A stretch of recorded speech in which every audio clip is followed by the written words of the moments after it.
Here's a really neat kind of geek passion project that I came across. Journeys of Frodo, an atlas of J.R.R. Tolkien's The Lord of the Rings. So the book's creator, Barbara Strachey, one of those two, just had one of those typical aha moments of, oh, nobody's ever done this, somebody should, I guess I will. And what she did was map out all of the journeys in Lord of the Rings. And of course, the Lord of the Rings, it's basically just one never-ending journey. In fact, the books are practically obsessed with landscape. That has to be the most overlooked part of this entire thing. Some books that have just been, read and reread. I've reread them as much as any that were produced in the 20th century. The exact details of every, seemingly cliff and stream are broken out for the reader at a great sacrifice to pacing, but hey, I love these books. They're my favorite of all time, so I don't mind. But given all that, a project like this, by our author here, makes perfect sense, like much more so than your typical adventure books. I mean, you're talking about a 1,000-page book, counting it as one, as intended, where the central characters really never stay in the same place for very long at all. They're always on the move. And here are those moves in the table of contents. So we'll look at some of the maps individually, but just give you an idea of the book overall. It's really cool. I like it. I like that it sticks to a schematic type view. It's really just trying to help you get the lay of the land down mentally. And you will learn a lot. If you love these books as I do, even if you've read them more than once as I have, it really helps some things click into place. You can see she even put in those contour lines in red, right? Most noticeable with the Misty Mountains and around Mordor.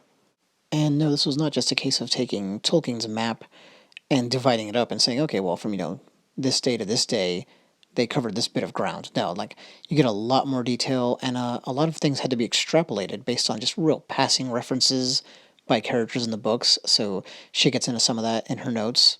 Here's obviously the Shire, and you can see the path that the hobbits took as they headed out. You get all kind of fun little tidbits too, because it's not just the days that they started and stopped and, where they started and ended up, but you'll get meal breaks, things like that. It's every page has the phases of the moon, since that gets mentioned so much. You, of course, have events like battles marked. So here you've got the attack by the ring wraiths near Weathertop. I think drawing all of these was a lot of work, but the real work was probably the research. I can only imagine some of the details she had to dive into to decide, okay, well, they must have turned, at this kind of an angle here. Speaking of turning, this is when they turned back from the Redhorn Pass, gave up trying to cross over the Misty Mountains. Here you can see up above the detail where they had to avoid the waterfalls as they headed downriver, just seemingly has absolutely everything. Here's Orthanc, of course. You can even see where the floodwaters came from that the Ents sent right into there, and just, things like that. Each journey or, section of a journey gets an introduction and explanation like this here, and then the accompanying visual. The narrative portion is never more than one page. Usually it's, one page and then facing opposite it to that narrative is the visual in question. And you just kind of work your way through. It's a really fun book to just leaf through as well. You can just crack it open at any one point. Here you can see Frodo and Sam and Gollum working their way down parallel to the mountains before they turn in and try to cross into Mordor proper. Here's a great drawing of Minas Tirith. One thing I'll say for this book, too, it's really handy if you're going to read it to kids. I'm reading this to my kids now, so it's the first time for them. They've never seen the crappy movies. No, they're not that bad, but, I just like them having enough detail from something like this to have an accurate picture in their head, but one that they can then fill in with their own imagination.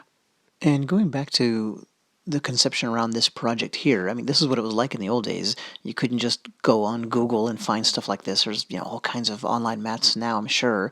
But, yeah, you had to get your hands on a wonderful hand-drawn collection of maps like this if somebody went to the trouble of actually creating it. It's an awesome passion project from the past. Part of what I call a history of words and pictures. Thanks.